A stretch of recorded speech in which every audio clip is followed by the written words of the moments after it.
de Bertheville et des îles. Je vous souhaite la bienvenue à cette soirée de conférence.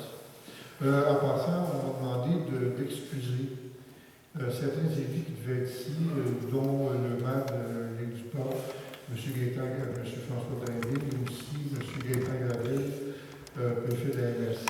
Ils sont malheureusement retenus en réunion à la MRC. Ils avaient prévu être ici, mais il y a eu des auditions de groupe, et puis ça a été très long. Donc, ils ne peuvent pas être ici. Alors, je vous demande de les excuser.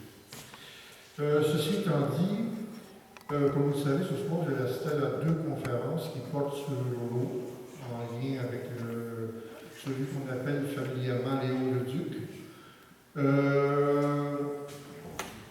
Le Duc Léo.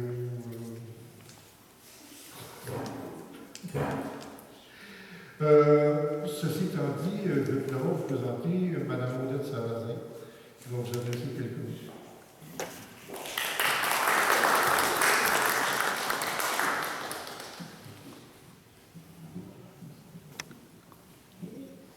Bonsoir tout le monde. Merci de votre présence. Comme je disais tantôt, les élus avaient vraiment voulu être ici, mais il y a des raisons incontrôlables. Mais je veux souligner quand même la présence de M. Trudeau ici aujourd'hui.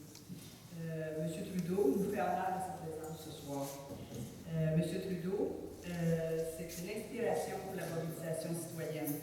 Il a fondé les Amis de l'environnement de Brandon et les Amants de la Bayonne en 1994. Il a été aux premières loges lors de la création de l'organisme de bassin versant de la Bayonne en 2015. Et aujourd'hui, il est vice-président de l'organisme de bassin versant de la Bayonne. Merci, M. Trudeau, d'être ici ce soir. Je remercie.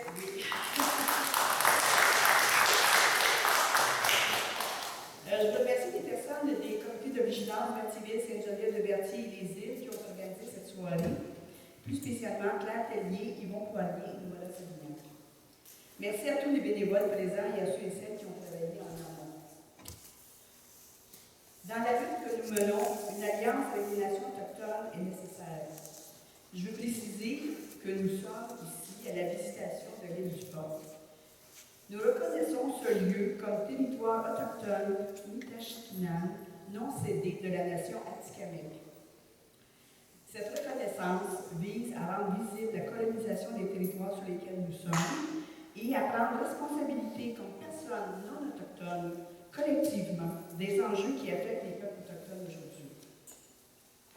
Puis là, comme c'est ça, il y a beaucoup de tours de parole qui n'ont pas été pris parce que les gens ne sont pas là. Je me permets de vous rajouter un petit paragraphe. Je vais prendre les paroles des moments qui n'ont pas été pris. Donc, juste ici, c'est parce que sur le site, sur la visitation de l'île du Port, il mentionne quand même que les Indiens connaissaient bien ce site où la pêche et la chasse étaient très fructueuses. Les lieux n'avaient pas de secret pour eux, ils s'en servaient bien pour contrer les attaques répétées des Français. On dit même que Jacques Cartier se serait arrêté en 1535 et que les Indiens l'auraient aidé à débarquer. Parce que ce soir, M. Guy Coderre, ses premiers postes sur l'île aujourd'hui. Donc, il y avait Jacques Cartier en vous. Donc, qu'est-ce que le regroupement Vigilance Hydrocarbures Québec? Le regroupement Vigilance Hydrocarbures Québec est le plus important mouvement citoyen engagé dans le dossier des hydrocarbures au Québec.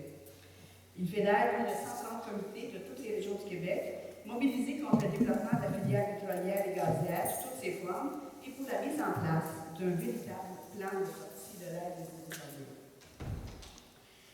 La mobilisation citoyenne ici dans Dautré.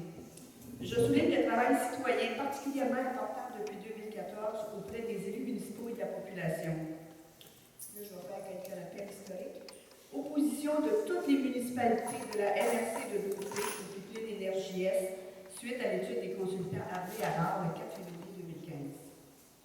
Adoption du règlement déterminant la rayon de protection entre les sources d'eau potable et les opérations visant l'exploration et l'exploitation d'hydrocarbures dans le territoire de la municipalité. 14 municipalités sur 15 ont adopté ce règlement et Bertheville a adopté une résolution d'appui à la démarche. Et là, je vous fais grâce de toutes les nombreuses soirées d'information que nous avons tenues et la tenue de kiosques lors de l'événement. Ce soir, je sollicite votre participation au comité de vigilance vigilance d'hydrocarbures. Comme vous le constatez, nous avons besoin de vos talents pour la diffusion et de l'information et pour la visibilité des comités de citoyens. Réunissez quelques personnes et nous organiserons des assemblées de cuisine. Il faut vraiment qu'on essaie de rejoindre tout le monde. Des fois, des grandes soirées comme ça ne convient pas à toutes les personnes parce qu'on a 1001 réunions ou en tout cas occupations. Mais si vous pouvez, dans vos entourages, réunir 4, 5, 7, 8, 10 personnes, ça me fera plaisir d'aller dans une assemblée, dans vos cuisines et qu'on puisse discuter de ça et pouvoir s'organiser comme citoyens. Puis, je vous ai laissé sur la feuille derrière une feuille en inscrivant vos noms, soit pour être informé, ou soit pour nous indiquer que vous aimeriez vous impliquer davantage au sein des comités. Donc, vous laissez vos noms à l'arrière. Il y a 2 feuilles, donc vous avez le choix. Parce que nous avons vraiment besoin de renforcer nos comités de citoyens. On mène l'opération Vous ne passerez pas. Dimanche 23 avril, nous avons lancé l'opération Vous ne passerez pas. Cette opération vise à dresser un mur social tissé serré entre l'industrie des énergies fossiles et le territoire du Québec. En participant à cette opération, les groupes citoyens passent de la simple opposition à la résistance organisée afin de stopper les avancées de la filière pétrolière et gazière. L'opération Vous ne passerez pas affirme qu'il est légitime pour la population de défendre son eau potable, son milieu de vie, les écosystèmes du territoire qu'elle occupe et le climat de la planète. L'information des instances citoyennes non violentes s'organise à la Naudière, dont une samedi le 17 juin, et M. Guy Boudreau, le responsable du comité de vigilance Lavaltrie, est la personne qui organise cette rencontre-là. Donc, vous avez besoin d'informations, de vous inscrire. M. Boudreau, ça ferait un plaisir de vous répondre. Puis, pour réussir cette opération, vous ne passerez pas, nous vous demandons de vous afficher. Il y a des macarons, des pancartes et des affiches pour les fenêtres. C'est une opération financée par les comités de citoyens, puis les produits de la vente de ce matériel reviennent aux comités de citoyens. Donc, si vous n'avez pas envie de vous acheter ce matériel-là, bien, on a laissé un petit peu traîner de partout des contenants avec des contributions volontaires. C'est à votre discrétion naturellement, mais sachez que les contributions sont très, très, très appréciées parce que, comme citoyen, c'est ça, le financement qu'on a, on ébourse un petit peu de nos poches. Pour se procurer de matériel, alors qu'aujourd'hui, ou peut-être que vous allez en parler dans votre entourage, de dire ah, vous prendrez des pancartes, vous prendrez. Mais M. Guy Boudreau, c'est le point de chute pour la Naudière. Donc, on pourra aller s'en procurer chez eux. Ou moi-même, chez nous, j'ai comme stocké un peu de matériel pour répondre aux besoins des gens qui aimeraient avoir ces pancartes-là.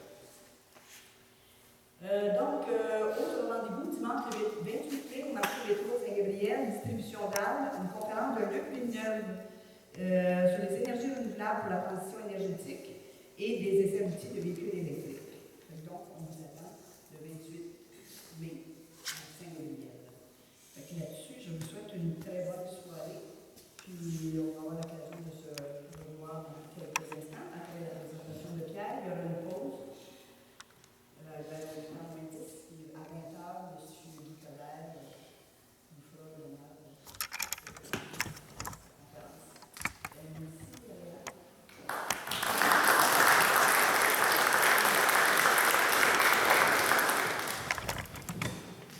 Le comité de conférencier de ce soir, c'est M. Jean-Pierre Gagnon. C'était pas mon officiel de présenter autrement, mais je vais le faire de façon très officielle. Au milieu des années 1990, préoccupé par la qualité de l'eau de sa rivière, Jean-Pierre Gagnon se joint à Louis Trudeau, Ghislaine Guindon, Gilles Côté et quelques autres pour notre surprise. Le comité, très bien nommé d'ailleurs, les amants de la Bayonne. Ce comité se questionnait sur la perception que les citoyens avaient de cette rivière. Différentes activités visant la sensibilisation des citoyens à la qualité de l'eau et à la protection des berges noires et des entreprises. En 2002, suite au lancement de la politique de l'eau au Québec, ce comité a entrepris des démarches pour devenir un organisme de bassin versant. Il fut officiellement reconnu en 2005. Le 5 mars 2009, On ajoute au territoire déjà couvert par cet organisme les rivières Saint-Joseph, Chalut, Chicot, Caché et quelques autres petites rivières. Depuis ce jour, le nom a été changé pour organisme des bassins versants de la zone Bayonne. Jean-Pierre Gagnon est toujours directeur de l'organisme depuis sa fondation, si je ne m'abuse. Et à son dire, ce dont il est le plus fier, c'est la passion que son personnel investit au quotidien dans l'accomplissement de sa mission. Il est également fier de l'engagement des membres du conseil d'administration et de tous ses partenaires qui, année après année, échangent et animent le débat social sur cet enjeu de vie qu'est l'eau. Monsieur Jean-Pierre Gagnon.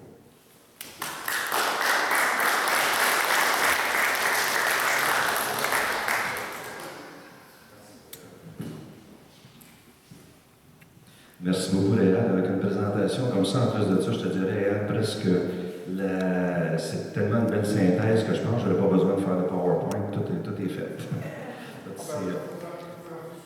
Okay. Alors, bonsoir tout le monde. C'est avec grand plaisir que j'accepte de venir vous présenter notre organisme, l'organisme des bassins versants de la zone Bayonne. Et je dirais que j'ai un petit peu de trac parce que j'ai vu la présentation de M. Collard. Vous allez voir que c'est quelque chose aussi. Et comme je disais, il y a quelqu'un aussi que je voudrais saluer. C'est ça, Léa en a parlé tantôt, je n'ai pas oublié, c'est que notre président est avec nous autres aussi, M. Gilles Gaudé, qui est avec nous autres de façon indéfectible depuis les tout débuts. Alors merci Gilles d'être avec nous autres aussi ce soir. Alors, un petit tour de bassin et pour vous présenter notre bassin hydrographique, et vous allez voir que c'est la période est tout à fait propice pour présenter un bassin versant parce que vous avez remarqué que ce printemps, ça verse, on a pas mal d'eau, il y a de l'eau en masse, on en a de façon très généreuse. Alors, j'ai essayé de faire transparaître dans les photos qu'on est en plein milieu des îles. Puis ça a l'air que cette année, on observait depuis à peu près 15 jours, je pense que les gars n'accrocheront pas les hélices dans le fond du fleuve, pas tout seul. Alors, mise en contexte de l'organisme, la zone Bayonne, c'est 892 km², 5 bassins versants principaux, 2 zones résiduelles de part et d'autre du bassin, une zone résiduelle du côté ouest et une du côté est en haut. Et si on va plus loin, c'est composé, comme Réal s'est bien dit tantôt, d'un conseil d'administration qui est issu de tous les secteurs ayant une incidence sur la gestion de l'eau. Tout le monde est autour, font partie de l'organisme de bassin, les secteurs agricoles, urbains, industriels, touristiques. Et c'est composé, c'est un gros conseil d'administration, 18 citoyens ou citoyennes qui sont élus par l'Assemblée générale à tous les ans. Une permanence de 5 employés, un DG, un secrétaire, 2 chargés de projet et on a un webmaster aussi pour les communications. Et nous sommes soutenus financièrement par le ministère du Développement durable, de l'Environnement et de la lutte au changement climatique. J'ai pratiqué, vous dire, les divers projets que nous générons. On peut vous dire notre financement, c'est public. Bonsoir. C'est public, on est financé à hauteur de 123 500 $ par année, annuellement. Alors, on tient 5 jobs avec ça, les locaux, les ordinateurs et tout, fait qu'il faut être très créatif. Et notre mission, c'est de sensibiliser, concerter, réaliser des actions qui, on l'espère, vont redonner des cours d'eau en meilleur état aux générations futures. Plan directeur de l'eau en constante évolution, ça c'est notre livrable qu'on doit faire pour le ministère du Développement durable, de l'Environnement et de la lutte au changement climatique. Le plan directeur de l'eau, je ne m'étendrai pas là-dessus 20 minutes, c'est un document assez complexe, une grosse brique de 400 pages, où est-ce qu'on doit colliger toutes les informations, tout ce qu'on fait comme action, et où est-ce qu'on s'en va avec nos portraits, nos diagnostics. Et si vous voulez en avoir un petit aperçu, à la fin, je vous donne le lien pour notre site Internet. Vous pouvez aller cliquer, puis ça vous tente. C'est une très bonne lecture de chemin. Alors, on continue. Ah, j'ai oublié, j'avais fait un petit effet là-dessus ici, ça me permet. Alors, notre plan directeur de l'eau, on en est arrivé à la conclusion avec la deuxième mouture que nous, on a travaillé avec la pollution diffuse en milieu agricole. Eutrophisation de nos lacs, parce qu'on a des lacs dans le nord du bassin hydrographique de l'Echico. On a des lacs dans le nord du bassin hydrographique de la Bayonne. Et on a eu, quand on parle d'eutrophisation, vous avez entendu parler jusqu'à il y a peut-être 4-5 ans des épisodes de cyanobactéries qu'on avait dans nos lacs. Là, on n'en parle plus. On n'en parle plus des cyanobactéries, mais ça ne veut pas dire qu'ils ne sont plus là, ils sont encore présents. Et les gens qui sont en périphérie des lacs a encore besoin de soutien et d'aide et on continue à travailler avec les gens qui vivent cette problématique-là. Multiplication des conflits d'usage, à un moment donné, tout le monde a besoin d'eau quand on conçoit en agriculture au niveau urbain, au niveau des municipalités. C'est ça qu'on va voir tantôt avec M. Coderre. Et là, je vais faire un petit jeu de mots, mettre ça un petit peu humoristique, la turbidité de la réglementation, tant pour les citoyens que pour les décideurs. Je vous donne un exemple. Quand on parle de la ligne des hautes eaux, légalement, ça a l'air facile de dire c'est où la ligne des hautes eaux, mais quand on a printemps comme on a ce printemps, cherchez-la la ligne des hautes eaux dans les rivières et dans les ruisseaux, ça se promène. Alors en termes de réglementation municipale, pour parler de bande riveraine avec les gens, la ligne des hautes eaux, il y a beaucoup d'interprétations et la réglementation, quelque part, souvent, tu mets le fédéral, tu mets le provincial, tu mets les règlements municipaux, des règlements, il y a le MAPAC, donc on a du plaisir avec ça tout au long de la semaine. Zone Mayenne, c'est des raisons d'espérer. On a, à l'Atactif, depuis 12 ans, on a eu trois projets majeurs en milieu agricole. Projet du bassin, le sous-bassin du ruisseau Bibeau, Sainte-Élisabeth, Saint-Norbert et Sainte-Geneviève-de-Berthier. Et on a eu le bassin versant de la Chico, bassin versant de la rivière Chico, qui est terminé du mois de mars 2016. On a des actions avec les MRC et le milieu municipal. Des fois, on a des contrats de suivi pour la qualité de l'eau avec certaines municipalités. Alors ça apporte de l'eau moulée. On participe aux tables de concertation. On fait des partenariats avec le milieu scolaire. On a l'augmentation de l'engagement citoyen. Et aussi, des fois, notre conseil d'administration est appelé à prendre des décisions sur des grands enjeux. Alors ce soir, c'est ça, M. Coderre s'en vient d'en parler, un des grands enjeux qui nous a été, c'est ça qui nous a été un peu imposé. C'est, nous, le 23 janvier 2014, là, je vous fais grâce de tous les considérants, les attendants, mais on a pris une position claire par rapport au passage de Noléoduc qui serait projeté dans la région. Parce qu'au quotidien, nous, le mandat, comme je vous disais tantôt, c'est un mandat gouvernemental et depuis 12 ans, on est dans le concret, on est dans l'action par rapport à l'acquisition de connaissances par rapport au cours d'eau. Et on voit que dans le territoire hydrographique, les territoires hydrographiques qui nous ont été confiés, il y a des problématiques, d'énormes problématiques. On n'est pas encore rendu avec la coupe aux lèvres. Alors là, on est en train de travailler avec tous nos secteurs. Puis on arrive avec cet enjeu-là de plus qui est mis. Et là, nous autres, on en est venu à la conclusion. On a été chercher des connaissances, on a fouillé, on a été chercher de l'information. Et pour nous autres, c'est pas soutenable, c'est pas acceptable. Alors, il y a une résolution qui a été prise. Et la résolution, on l'a ici, c'était qu'on s'oppose de façon claire et conditionnelle au transit de l'oléoduc Énergie-Est sur le territoire de la zone Mayenne. On continue, on parle, là, il faut faire un petit tour géographique. Vous êtes tous au courant que où est-ce qu'on est? On est en plein milieu du canal, où est-ce que le fleuve Saint-Laurent qui draine le bassin hydrographique des Grands Lacs. Et pour vous localiser, nous autres, si on avait zoomé le bassin de la rivière Bayonne tellement petit qu'on ne l'aurait pas vu sur l'autre carte, donc il faut rapprocher un petit peu, mettre un zoom. Et là, on voit, au début, quand on est parti, c'est pour revenir, quand on travaille sur la base d'un bassin hydrographique, le bassin hydrographique de la rivière Bayonne, ce qui est le fun, attention pour planter avec le fil, ce qui est le fun, c'est que vous voyez, le bassin hydrographique, c'est que toutes les eaux qui drainent un même territoire, là-dessus, il y a 8 municipalités, on a Saint-Gabriel, Saint-Gab-en-Haut, Saint-Jean-de-Matos, Saint-Félix, Saint-Lambert, Lourdes, Sainte-Élisabeth, Sainte-Geneviève et Berthierville. Toutes les eaux qui sont drainées dans ce territoire-là se jettent à l'embouchure à côté du pont qui traverse pour nous amener à l'île au Castor, où est-ce qu'on a tout passé tantôt pour venir jusqu'ici. Alors là, vous voyez le fameux pont, c'est ça, j'ai une petite marotte un peu, j'aime ça aller me promener au-dessus du bassin de temps en temps. Alors là, on voit pour le localiser, c'est que les gens de Berthier sont familiers quand on passe sur le pont de l'île au Castor. On voit la rivière Bayonne et vous voyez sa petite contribution sédimentaire par rapport au Chenal du Nord. On arrive au lac Saint-Pierre et évidemment, on fait partie de la grande table de concertation du lac Saint-Pierre aussi sur le comité permanent parce qu'on a, je dirais qu'avec les bassins hydrographiques dont on a la charge, ont un impact sur la qualité de l'eau du lac Saint-Pierre. C'est de façon directe. Le lac Saint-Pierre, c'est 30 km de long, 13 km de large et 500 km de superficie, incluant les îles, avec une profondeur moyenne de 3 mètres.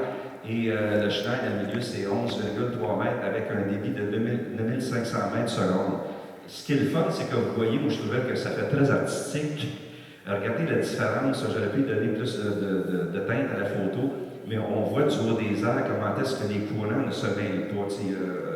Ça parle de mélange des eaux. Et le lac Saint-Pierre aussi, quand on nous parle de chiffres par rapport à l'impact économique, des fois pour des projets, c'est le fun d'être capable d'appuyer avec des chiffres. Mais ce que j'ai pu trouver dans une publication gouvernementale qui s'appelle le lac Saint-Pierre, un joyau à restaurer, 2013, les 4 régions ceinturant le lac, soit la région de la Mauricie, la région de la Laudière, centre du Québec et Montérégie, ont accueilli 5,45 millions de touristes. C'est 603 millions injectés dans l'économie régionale, 1664 entreprises associées au tourisme, et ça crée 15 806 emplois. Vous pouvez le vérifier, c'est padé en béton. Donc, on peut penser qu'à un moment donné, si tu as des projets qui menacent, ça peut menacer, je dirais, de façon assez dangereuse l'économie qui est autour du lac Saint-Pierre. Advenant un déversement ou un accident à la lac Saint-Pierre, que ce soit de toutes sortes, ça aurait un impact économique dont on aime mieux pas penser. Les tourbières de la Noret aussi sont menacées, donc un petit peu quand on s'en va en amont, les tourbières de la Noret, tout le monde sait les services, je dirais, l'ampleur des services écologiques que les tourbières rendent, même au milieu agricole qui est en périphérie des tourbières, juste que c'est pour l'approvisionnement en eau. Les tourbières de la Noret sont un milieu écologique, c'est un milieu écologique époustouflant, et c'est une de nos dernières grandes réserves écologiques, vous direz presque intactes dans la vallée du Saint-Laurent. Donc, s'il y a encore là un projet qui pourrait menacer les tourbières de la Noret, ça aurait un impact. Ce qu'on a vu, vous pouvez lire dans le rapport Harvey, dont Odette a parlé tantôt, quand Odette a parlé du rapport Harvey. S'il y avait un accident dans la tourbière de la Noret, M. Jean et M. Brouillette sont là aussi de la Noret, s'il y avait un accident dans la tourbière de la Noret, même la compagnie qui projette, promoteur du projet Oléoduc, ont avoué que dans la tourbière de la Noret, il n'y a aucune façon de récupérer. On oublie ça, il n'y a pas rien à faire, la tourbière de la Noret est scrap, on met une croix dessus. Donc, et il n'y a pas d'autre endroit, alors eux autres projettent quand même. Alors nous, encore, c'est une des raisons pourquoi on pense de façon logique qu'on dit non. De façon pratique aussi, comme je vous disais tantôt, c'était beau, on a des beaux termes, on parle de plan directeur de l'eau, mais on aime ça quand le printemps arrive, des rivières dégèlent, on a des projets concrets aussi qui sont bien fun à faire. Et là, je vous amène mon zoom encore plus haut. On monte à Saint-Félix-de-Valois. On a une corvée de nettoyage qui est prévue cette année en 2017 pour le 25 mai avec des étudiants d'école secondaire. On descend dans le fond des coulées et on va sortir du plastique, la tôle, des pneus, tout ce qu'on peut trouver, des fois de très intéressant. Même, il y a des fouilles archéologiques. D'ailleurs, je me rappelle, pour avouer mon âge, c'est qu'on a fait une corvée de 3 ans, puis à un moment donné, j'étais avec des secondaires dans le fond d'une coulée, puis il y en a une qui trouve quelque chose, puis elle sort ça, elle montre ça.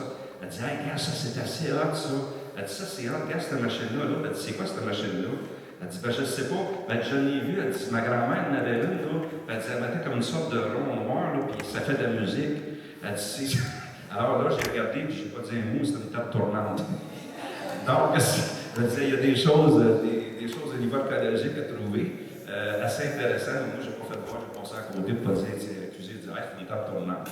Donc, on trouve des choses. Et là, ça, c'est mon plaisir.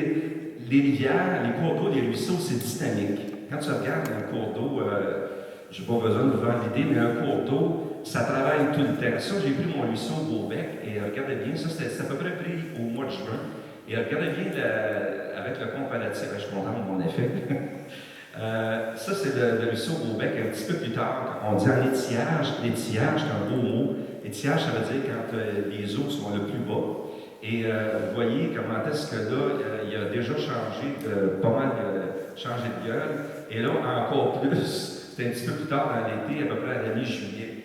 Donc, Regardez, on pourrait dire que ça fait pratiquement un infarctus dans la rivière Bayonne, ça, parce que le Beaubec, sa pointe est là, et son autre pointe est là, et vous voyez qu'est-ce qui reste dans la rivière à un moment donné, parce que toute la sédimentation qui est apportée, ça veut dire que quand la communication avec un cours d'eau, quand il apporte des sédiments, il les apporte le cours d'eau, il passe son temps à charrier du stock. Donc, c'est du stock qui n'est pas souhaité, bien, le cours d'eau, il les transporte, puis des fois, il peut faire de très, très longues distances. Qu'est-ce qu'on fait? Je sais que je t'ai papillé, mais ça fait partie de mon tempérament, mais qu'est-ce qu'on fait en même temps? On a des contrats, on a un contrat avec Réseau Rivière, qui est un organisme gouvernemental. On fait le suivi de la qualité de l'eau dans nos embouchures. Où est-ce qu'on livre nos bouteilles, c'est analysé dans un laboratoire à Québec, donc on peut suivre la qualité de l'eau, des cueillettes mensuelles. On fait aussi il y a d'autres façons, parce que tu as l'approche physico-chimique, où est-ce que tu peux évaluer la santé d'un cours d'eau. Mais tu as aussi d'autres approches où est-ce que des fois ils peuvent te donner des indicateurs à peut-être plus long terme, comme, mettons, les diatomies. Les diatomies, c'est un beau mot scientifique, mais moi, quand j'ai demandé, j'ai dit c'est quoi les diatomies, les algues, le périphyton? C'est la petite mousse verte qui est sur les roches, des fois dans l'eau, juste sur le bord, qui fait que si tu ne fais pas attention, tu tombes sur le derrière. C'est ça qu'on appelle les diatomies. C'est des petites plantes microscopiques. Alors, avec les diatomies, quand tu les analyses en laboratoire, tu peux avoir un indicateur de la santé de ton cours d'eau. Macro-invertébrés, c'est un beau mot, c'est un mot scientifique, mais les macro-invertébrés, si vous avez sûrement été, quand vous allez dans un cours d'eau, vous levez une roche, puis il y a plein de bébites qui sont en dessous. Les larves d'insectes qui sont là, que vous allez voir, des petits vers, tout ça, des choses qui bougent en dessous de la roche. Quand je vais me promener avec les enfants, c'est ce qu'on appelle les macro-invertébrés. Si tu les amènes en labo, bien, on va faire des recherches sur les macro-invertébrés et quand on a fait selon le protocole, on peut avoir encore un indicateur, c'est quoi la santé du cours d'eau. Les poissons, encore là, avec les poissons, dépendamment, tu peux faire des pêches sur une rivière, sur un ruisseau, et dépendamment des types de poissons que tu vas capturer, il y a 3 sortes de poissons, pratiqués comme dans la classe, tu as 3 sortes de poissons. Tu as les poissons qui sont tolérants à la pollution, tu as les poissons qui sont semi-tolérants à la pollution, et tu as les poissons qui sont intolérants, semi et tolérants à la pollution. Alors, selon les espèces de poissons que tu vas capturer dans ton cours d'eau, avec une pêche encore selon un protocole, tu peux savoir, puis vous le savez tous, en même temps, si je vous demande, OK, on va faire un test comme dans la classe, nommez-moi dans de l'eau, mettons, qui vous considériez comme source, quel type de poisson qu'on pourrait capturer. Voilà, quelqu'un, donc la barbotte est un poisson qui est assez tolérant à la pollution.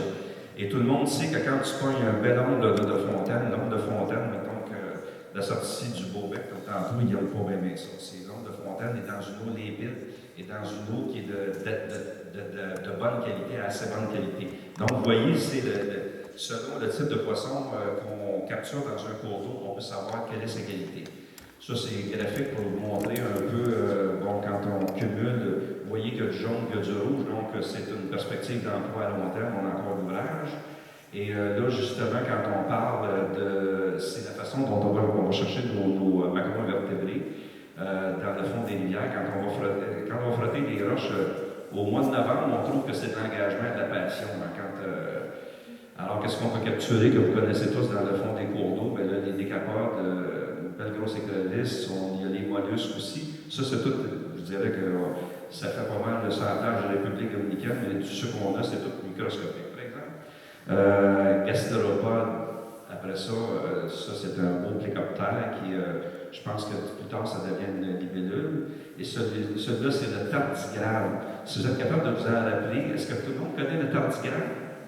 Vous n'aviez jamais entendu parler? Vous allez taper ça sur Internet. C'est hallucinant, cette bébête-là. Ils ont testé, si j'ai bien compris, ils ont trouvé un tardigrade, ça mesure un petit peu en bas d'1 millimètre. Et ils ont trouvé un tardigrade dans un livre qui était collé sur une feuille. Ça faisait comme, genre, mettons, 18 ans. Ils ont mis de l'eau dessus, il est parti. Ils l'ont monté dans une navette spatiale puis ils l'ont lâché dans l'espace, il est revenu, il est parti à marcher. Il est capable de toffer 350 degrés Celsius et une température comme dans l'Arctique. Tapez ça sur Internet, vous allez voir que Et quand j'étais dans la classe, je disais aux enfants, c'est sa grosseur à peu près, vraiment, c'est sa grosseur réelle, ça. Les enfants ne checkaient pas de la classe.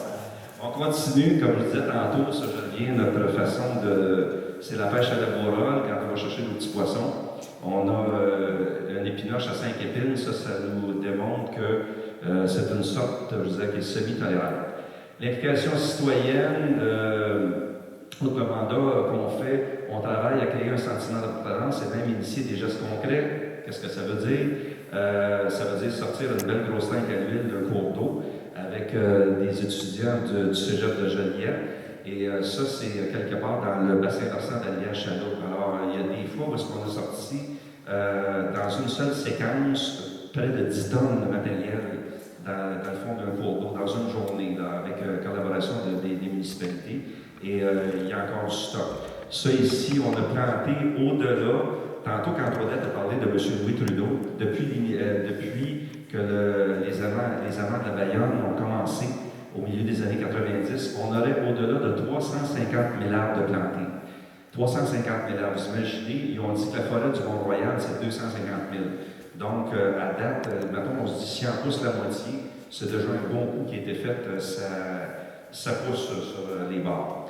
On souligne les gestes que quand nos élèves viennent dans les écoles, bien, on donne des attestations, ce qu'on appelle, ils ont leur diplôme, attestation de reconnaissance, comme quoi ils sont intervenus sur le cours d'eau. Et espace aussi, je voulais vous amener, c'est ça, on fait ça, c'est comme un survol. Et là, récemment, il y a un contexte aussi. Regardez comment un cours d'eau, ça travaille. J'aime beaucoup cette photo-là. Un cours d'eau, quand je vous disais, c'est dynamique, ça travaille tout le temps. Il n'arrête pas le cours d'eau. Il va faire ce qu'on appelle, tout au long de son existence, il va méandrer. Longtemps,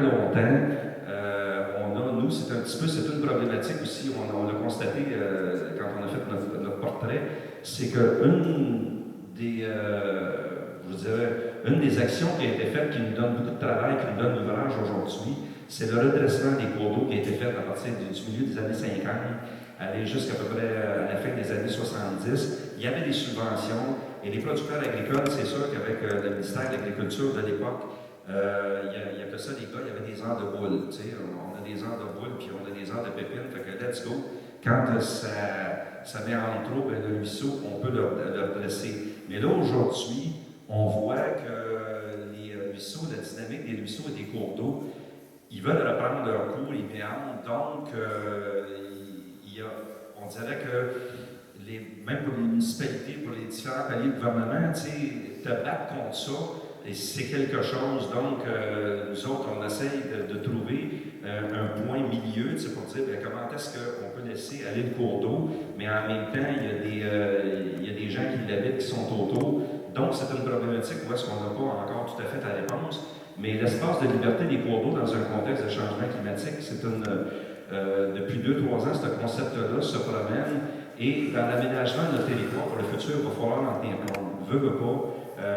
Le redressement des cours d'eau fait qu'aujourd'hui, on appelle ça la linéarité des cours d'eau, fait que des fois, la vitesse des courants, la dynamique est encore changée. Sauf que le cours d'eau, finalement, au bout de la ligne, cherche toujours à reprendre de son cours initial. Je termine, j'ai presque fini le temps qu'on m'avait alloué. Et là, je finis avec quelques photos. Ça, c'est l'embouchure de la rivière Chico. À part quand on y va, du haut des airs, c'est assez difficile à trouver. Et je voulais vous amener sur des images qui sont, je pense, qui parlent d'elles-mêmes pour ce printemps. Ça, c'est été pris le 3 octobre 2014 à l'automne. Regardez bien l'embouchure, c'est toujours la même rivière. Ça, c'était pris le 16 décembre 2015. Et quand je parlais de sédiments tantôt, ça, c'est l'embouchure de la rivière Chico. Mais ça, qu'est-ce que vous voyez ici? La photo, je vais dire comme l'expression, elle n'a pas été photoshopée.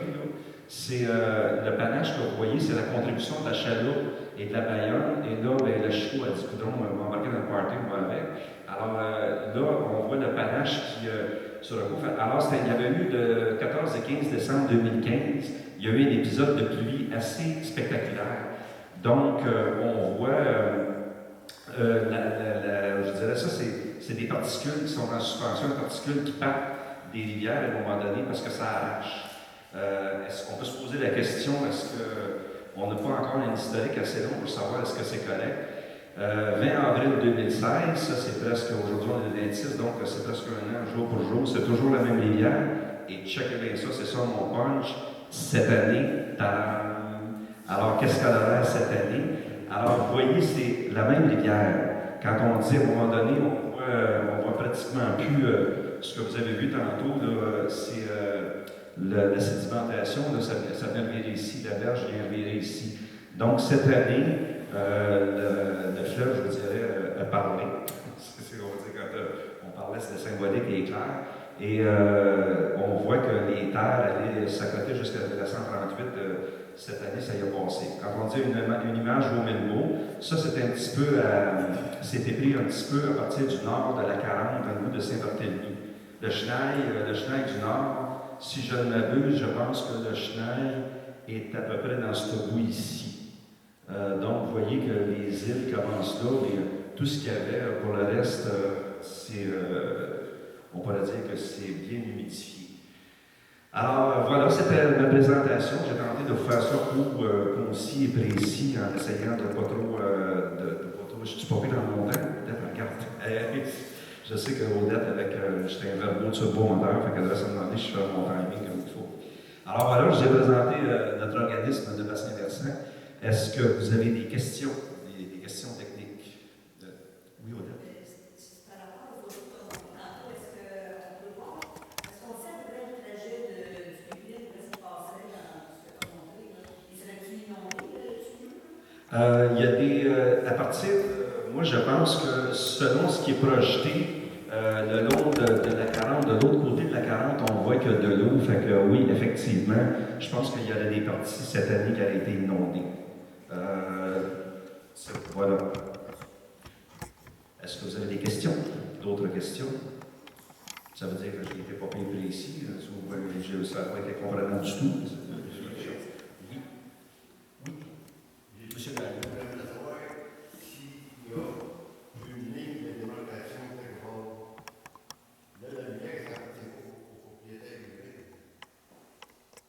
Non, vous avez raison, M. Gagnon, c'est la ligne de démarcation, quand ils disent, c'est supposé être la ligne des hautes eaux. Mais là, quand on est au printemps, c'est ça comme un printemps comme on a, vous disiez, c'est pour ça que légalement c'est dur, parce que la ligne des hautes eaux, fait qu'ils font une mesure pour dire à peu près tous les ans, quand est-ce que ma ligne des hautes eaux est vis-à-vis là, est définie comme étant là, ben, on est, c'est ça, le propriétaire est chez eux jusque-là.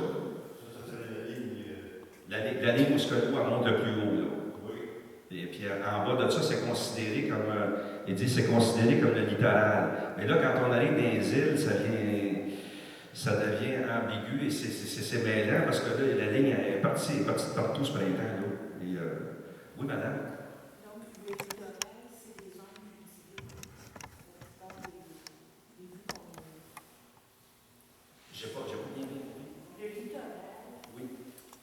dans le fond, ça recouvre les zones cultivées d'après les images qu'on a vues. Oui, mais le littoral, quand on appelle au sens du terme, le littoral du fleuve ou d'une rivière, c'est partir de la ligne des hautes eaux parce que tu commences à avoir des plantes aquatiques, les plantes qui sont considérées comme dans l'eau. Mais quand, je dirais comme dans les îles, comme il y a la commune, il y a des endroits où est-ce qu'il y a des producteurs agricoles, il y a des cultures.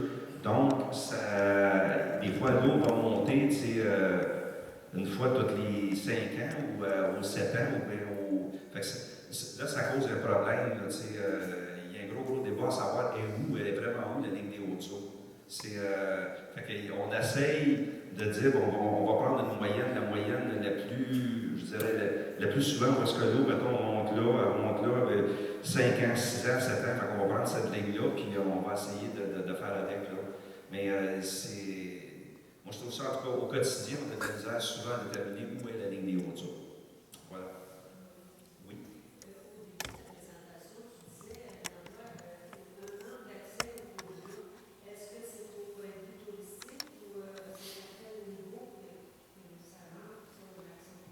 C'est une bonne question. C'est que l'accès au cours d'eau, comme sur le bord des rivières, nous autres, on a remarqué comme dans le temps, c'était sur les lacs, je ne sais pas si vous vous souvenez, tout le monde est trop jeune ici, là, mais dans le temps, il y avait des plages où est-ce que tu avais, la plupart des lacs dans la région avaient des plages où est-ce que le monde avait accès. On n'a plus vraiment de plages sur nos lacs parce que dans l'aménagement du territoire, tout était. Maintenant, c'est privé. La plupart des lacs sont privés, donc c'est un petit peu la même chose sur le bord de la rivière Bayonne. On est en territoire privé, mais il y a un exemple, il y a des choses, il y a des gestes qui se font à Sainte-Élisabeth. On a une place sur Bayonne Nord où est-ce qu'il y a une halte pour les vélos, où est-ce que les gens peuvent arrêter. Mais il n'y en a pas beaucoup. Puis pour les gens, bien, à un moment donné, quand c'est le fun de pouvoir observer une rivière arrêter, puis dire, bon, ben, on fait un pique-nique, on arrête avec les enfants. Manque d'accès au cours d'eau. Dans l'aménagement du territoire, je pense que ça, c'est. On a failli là-dessus, ça fait longtemps, mais on avait un travail là-dessus à un moment donné à faire, dire avec nos élus pour dire, bien, comme je pense à la Nollet, bien, la Nollet, vous avez. Il y a l'accès au fleuve. Bon, sur le bord du fleuve, il y a des endroits Berthier. Vous êtes quand même gâtés à Berthier parce qu'il y a des places, des parcs sur le bord. Mais il y a à peu près 4-5 ans, ça va l'air peut-être bleu, mais moi, avec ma conjointe, on est parti de Saint-Norbert, on a fait une ride de vélo, on est descendu à Québec.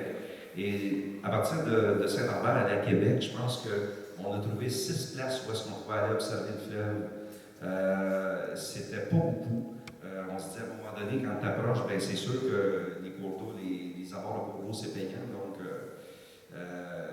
c'est sûr que dans nos constats, on souhaiterait pour tout le monde, à un moment donné, qu'on ait plus d'accès au cours d'eau. Faites un grand détour. Voilà. Oui, M. Lanois. Depuis que vous avez des dossiers sur la qualité de l'eau de la Bayonne, est-ce qu'elle est stable, est-ce qu'elle est améliorée ou... C'est pas, je dirais qu'elle est stable. Mais pour nous autres, stable, c'est déjà un gain. Parce que c'est au niveau du phosphore et de l'azote, parce qu'on dit, vous savez que je ne suis pas un scientifique, mais dans l'association qu'on a avec le réseau Rivière, ils nous ont dit que depuis 2006, c'est assez stable, ça ne bouge pas. Puis on sait que quand même la rivière a encore des pressions, sauf que pour le bassin de la rivière Bayonne, bien, les municipalités ont fait leur devoir. Il y a Saint-Félix-de-Valois, c'est doté d'étangs aérés puis d'une usine de traitement des eaux très performante. Après ça, Sainte-Élisabeth est embarquée dans la démarche aussi. Et il y a eu un gros travail de la part de la MRC d'Autrey au niveau de la mise à niveau des installations septiques individuelles aussi. Donc, pour les coliformes, il y a eu un gain. Ça, c'est sûr, il y a eu un gros gain par rapport aux coliformes fécaux. Mais pour le phosphore, l'azote, c'est stable, donc on considère que c'est un gain. Oui, M. Gagnon. Une question bien. Allez-y, M. Gagnon. Maintenant, il y a personne que vous preniez la place. Nous autres, c'est notre spectacle, c'est nous autres qui avons la place par terre. Vous ne l'avez pas vu partir. Il y en a trois qui m'ont dit qu'elle avait râlé avant de partir de l'eau. Ben, on attendait d'être vous, moi, M. Gagnon, je ne l'ai pas vu moi non plus. On a vu quand elle était montée, puis vous avez eu un gros décrochage à Sainte-Élisabeth. Puis il y en a un qui laisse là, dans sa cuisine, moi, il dit à Elle est partie de nuit. Monsieur Lanois, vous l'avez vu? OK. Elle est partie chez nous en fin de journée. Écoutez, juste avant de finir, parce que je vois M. Lanois, j'ai quelque chose de bon, j'ai une anecdote, c'est cet hiver. M. Lanois nous a fait manquer notre show. Il va trouver ça drôle. Mais nous autres, on est avec Réseau Rivière, puis Réseau Rivière, ils sont venus nous mettre à niveau pour les mesures de sécurité pour aller sur la glace. Alors, on part pour aller, tes ceintures de sauvetage, des gilets de sauvetage, avec des pics au cas où est-ce que la glace casse. Puis avec le protocole, on répète notre protocole, on accroche notre corps, puis là, on est trois, on se dit, il faut faire attention. Fait que là, Fanny, qui travaille avec moi, puis Patricia, on s'en va dans le milieu de la rivière, elle dit, là, toi, tu restes, parce qu'ils ont dit le protocole, on ne peut pas, il faut y aller tranquillement. Fait que, on arrive au trou, où j'ai à l'arrière, puis la patente, puis à un moment donné, je suis penché. Écoute, M. Lanois, Mme Lanois, qui arrive, juste à côté de nous, elle dit, qu'est-ce que tu fais là, j'en on a vu que le degré de dangerosité n'était pas si pire que ça. Alors, j'étais très content de voir M. Lanois. Il dit, en plus, il nous dit, vous êtes bien équipés. Et vous êtes vraiment bien équipés. On avait les pics, puis on était prêts à passer à travers la glace. Donc, c'est ça. Non, monsieur, on aurait pu faire un pique-nique. De toute façon, on était bien contents de voir. Alors, écoutez, je vois notre animateur. C'est ça, c'est un langage non verbal, mais un immense merci. Et je vais laisser le temps parce que M. Coderre, c'est ça, du contenu et quelque chose de bien intéressant à nous présenter. Merci beaucoup. Et je suis heureux de